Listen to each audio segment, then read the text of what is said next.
friends, I'm Chef Eric Miller with FISD. Today we're going to walk you through how to make our favorite recipe, revved up mac and cheese. Now before I begin, I just wanted to give a shout out to my friend the immersion blender.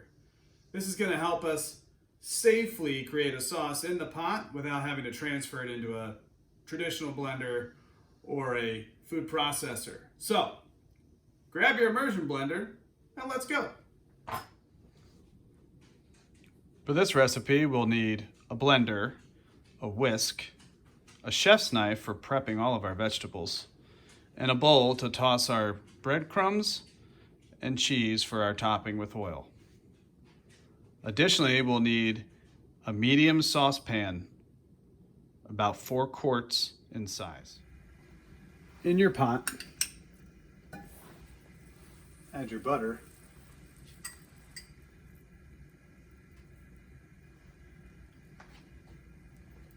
And allow it to melt.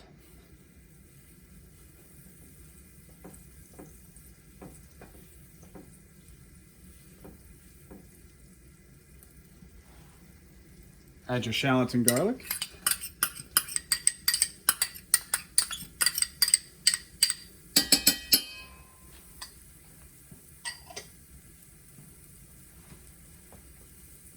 And a pinch of salt.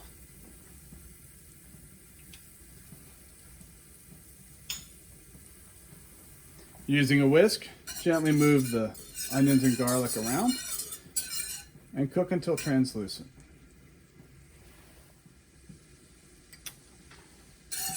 After about 30 or 45 seconds, your butter's melted and your shallots and garlic have cooked to about translucent. We're going to add an equal amount of flour. We're going to whisk this quickly to help reduce any lumps. We're going to want this to cook for about 3 to 5 minutes. Just be careful that it doesn't brown. Continue to stir. Keep it moving. Again for 3 to 5 minutes. Now that the roux has cooked out, take one more opportunity to whisk.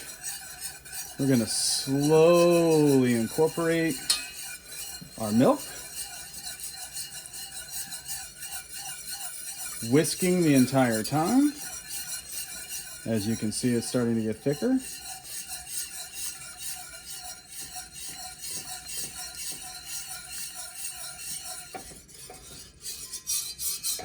Work on cleaning those sides as you work.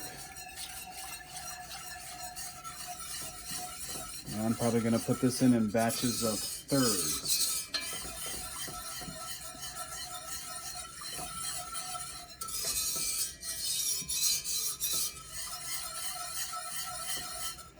Keep moving that product so that it doesn't rest to the bottom and start to burn.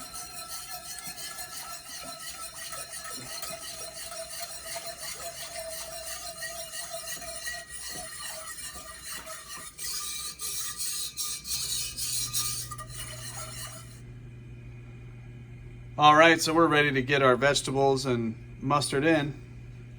If you notice, the cauliflower I'm using is actually the core. It's what people grind up for cauliflower rice. This is a great way to make sure that we reduce waste in the kitchen.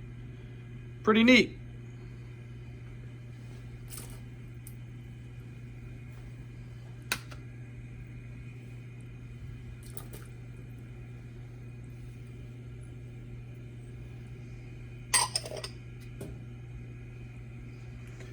And a touch of mustard.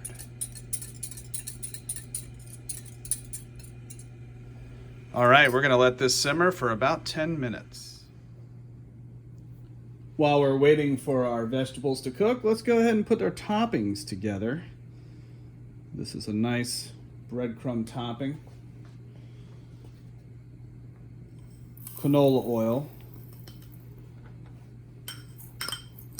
Panko breadcrumbs.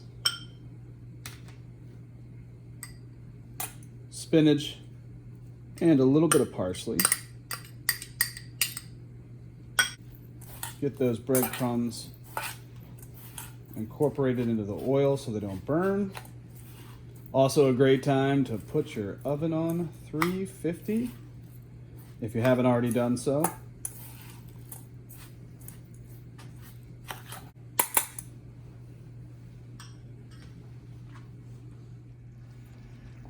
All right, we've been simmering away here for about 10 minutes, and I can feel that the vegetables are getting soft.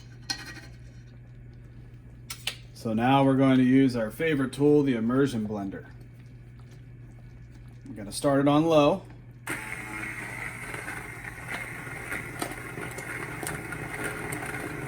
And just move it around in circles.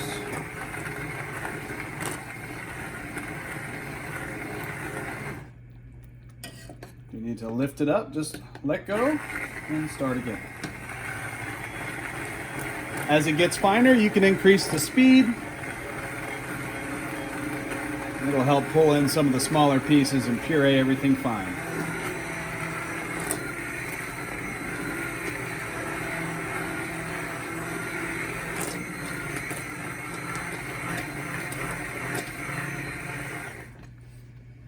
Down. To make it a little deeper, go ahead and shut your burner off and use something, towel or an oven mitt, to hold your pot. Tilt it just slightly to one side to give you a little more room to blend. Almost there. Now that we're all pureed and we're starting to return to a simmer, I'm going to start adding my cheese, starting with the hardest cheeses. The hardest cheeses are the ones that are going to take the longest to melt out. So we'll start with Parmesan. Add our cheddar cheese.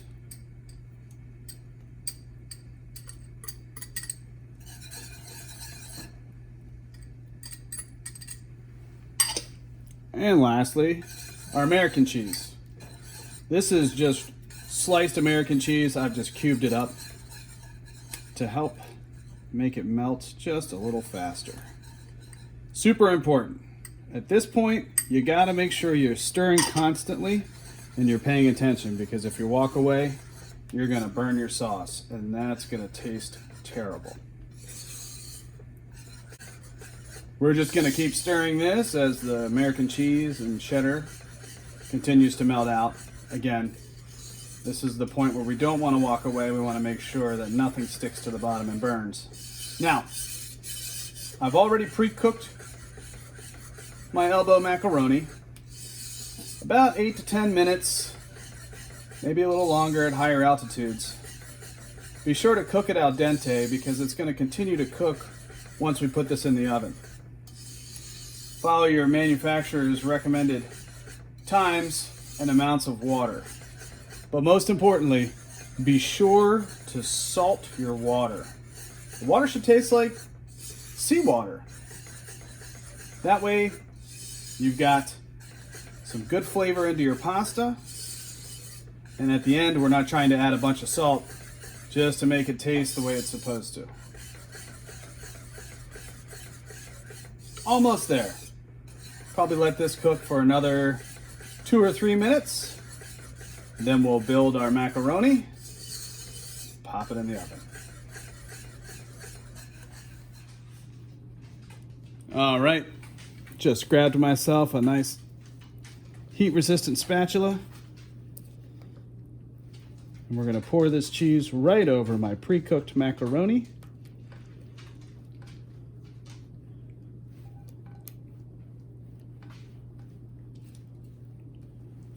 Make sure scrape it really well. The sides are a little bit thicker, but that's okay. It'll all take care of itself once.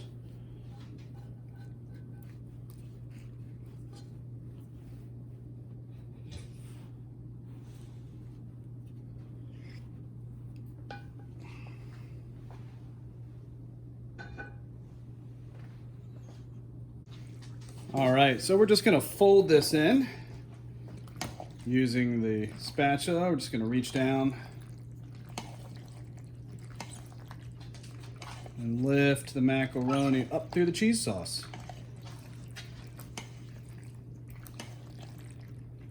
If you do this in a large enough pot, you can mix it all in the same vessel and then transfer it to your baking dish. All right, I've got my brazier. Gonna give it a quick spray. That'll keep it from getting too sticky and crusty when I bake it. And then right in with the macaroni. Just want to make sure it's evenly distributed.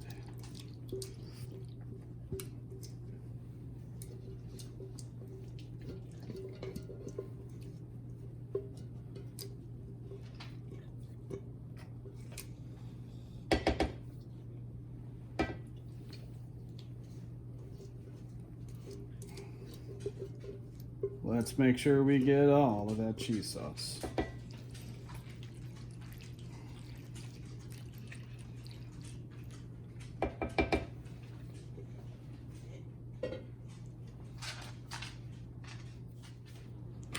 All right, last but not least,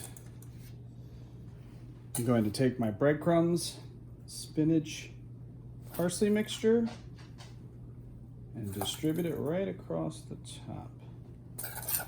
Now, in the instructions, it tells me to put the cheese in with the breadcrumbs, but I find it's a little easier to make sure that we get the right cheese and breadcrumb ratio when we don't do them both at the same time. So that way you're not skimping out on any of the cheese in case you think you have a little too much breadcrumb. Of course, if you don't like breadcrumb, feel free to omit it. Just put some cheese on top. That's just fine. All right. And then last but not least, shredded cheddar cheese. And just gently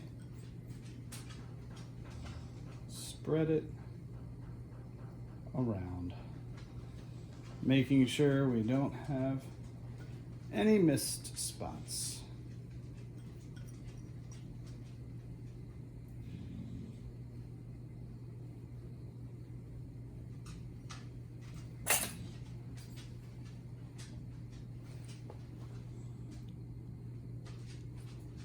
Into the oven we go. All right.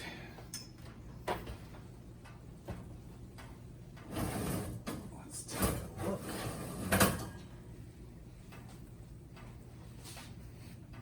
Looks fantastic.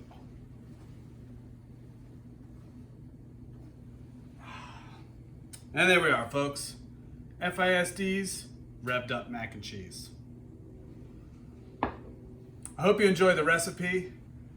It's been great working with you in the kitchen. And from all of us at Flik, we hope to see you again real soon.